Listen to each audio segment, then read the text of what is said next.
Hello everyone. మన కోల్కతాలో rape issue జరిగింది కదా. సో దా ఇష్యూ గురించి నేను ఈరోజు మాట్లాడదాం అనుకుంటున్నాను. ఎట్లీస్ట్ అంటే అది ఆలోచిస్తున్నంతసేపు నాకు మైండ్లో అసలు పోవట్లేదు. సో నాలా కూడా ఇంకెవరైనా ఆలోచిస్తున్నారా? సో వాళ్ళకి ఈ వీడియో రీచ్ అవుతామో అని చెప్పేసి వీడియో చేస్తున్నాను. సో అది మైండ్ నుంచి పోవట్లేదు అసలు నాకు. ఎంత ఆలోచించినా కానీ మరి ఇంత దారుణంగా తయారవుతున్నావా మనం సొసైటీలో? ఇంత ఓపెన్గా వెళ్ళి రేప్ చేసి ఒక మనిషిని చంపేసి ఇట్లా అంత ఫ్రీడమ్ ఉందా మన దగ్గర, మన ఇండియాలో? ఇంత దారుణమా? రేప్ చేసి అమ్మాయిని చంపడం మీద వాళ్ళ పేరెంట్స్ 3 hours దాకా చూడలేదట అమ్మాయిని. ఇంత దారుణంగా ఉన్నారా జనాలు మన దగ్గర? ఏం జరుగుతుందో సొసైటీలో అసలు? మొన్న ఆంధ్రాలో ఒక చిన్న పోరగాళ్ళు ఇద్దరు చిన్న పిల్లని చంపేసి నదిలో పడేసారంట. రేపటి ఇంత కామన్ అయిపోయిందా? అసలు పొలిటీషియన్స్ ఏం చేస్తున్నారు, పోలీసులు ఏం చేస్తున్నారు? సమాజం ఎక్కడికి పోతుంది అసలు? 78 సంవత్సరాలు పూర్తి చేసుకున్న మన స్వాతంత్రం వచ్చి కొన్నిసార్లు నాకు అనిపిస్తుంది, అసలు మనకి ఎందుకు స్వాతంత్రం వచ్చిందిరా భయ్ అని చెప్పి. స్వాతంత్రం వచ్చినా కానీ ఇక్కడ ఏం లేదు.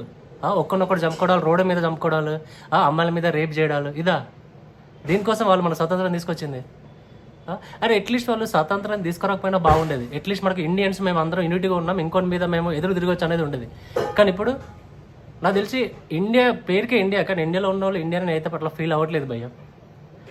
ఆలోచిస్తే నాకు మతిపోతుంది అసలు ఇంత దారుణంగా ఉన్నారా అని చెప్పి.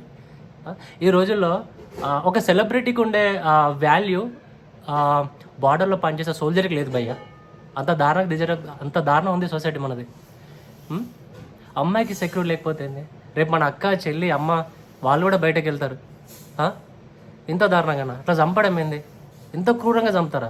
అసలు వాళ్ళ అయ్యాకి అవ్వకి పుట్టి నా లంబడికి వెళ్ళాడు. ఇలాంటి నా కొడుకుల్ని నడి సెంటర్లో నిలబెట్టి కాళ్ళు చేతులు నరికి ఆమెని ఎలా అయితే పాపం టార్చర్ చేశారో అలానే టార్చర్ చేస్తే మళ్ళీ నా కొడుక్కి కూడా రేప్ చేయాలి అనే ఆలోచన కూడా రాకూడదు. వణుకు పుట్టాలి. అట్లా చేస్తేనే మారుతారు. మన దగ్గర రూల్స్ సరిగ్గా లేవు, రూల్స్ ఎవడు పాటించడు. ఈరోజు ఈమె, రేపు ఏదైనా జరగవచ్చు. ఈరోజు చాలా ఇష్యూస్ జరుగుతున్నాయి, మనం వింటున్నాం, మర్చిపోతున్నాం అంతే. దానికి సొల్యూషన్ అయితే రావట్లేదు. ఇప్పటిదాకా ఒక్క సొల్యూషన్ కూడా వినలేదు. మన పుట్టి పెరిగిన ఇండియాలోనే మనకే సెక్యూర్ లేకపోతే ఎందుకు భయ్యా? అమ్మాయిలకే సెక్యూర్ లేకపోతే ఎందుకు? డాక్టర్ ఆమె 10 మందికి సేవ చేస్తుంది. అలాంటి అమ్మాయిని అవి డైరెక్ట్గా వెళ్ళి రేప్ చేసి చంపేయడం అంటే అసలు ఎంత దారుణం భయ్యా. నాకైతే ఆ థాట్ అసలు మైండ్ నుంచి పోవట్లే, ఇంత దారుణంగా. అసలు ఆడవాళ్ళకి సొంత ఇంట్లోనే సెక్యూరిటీ లేదు భయ్యా. చిన్న పిల్లల్ని కూడా ఇంట్లోనే రేప్ చేసేస్తున్నారు. అరే 2-3 నెలల పిల్లల మీద రేప్ అటెంప్ట్ చేయడం ఏంద్రా? వాళ్ళకి ఇంట్లో సెక్యూరిటీ లేదు, బయట సెక్యూరిటీ లేదు. ఇంకేం సెలబ్రేట్ చేసుకుంటున్నాం అసలు మనం? అసలు ఎందుకు సెలబ్రేట్ చేసుకోవాలి?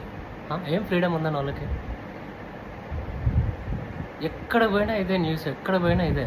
అమ్మాయిల మీద రేపు, అమ్మాయిలను చంపడం ప్రతి న్యూస్లో చూస్తాం. నాకు తెలిసి సినిమాలో చూస్తుంటాం భయ ప్రతిదీ. నాకు తెలిసి సినిమాలో వీళ్ళు ఏదైతే రియాలిటీ చూపిస్తారో characters, police characters and politician characters, villains characters, అది ప్రజెంట్ సిచ్యువేషన్ కూడా అంతే ఉంది భయ్య మనది కూడా.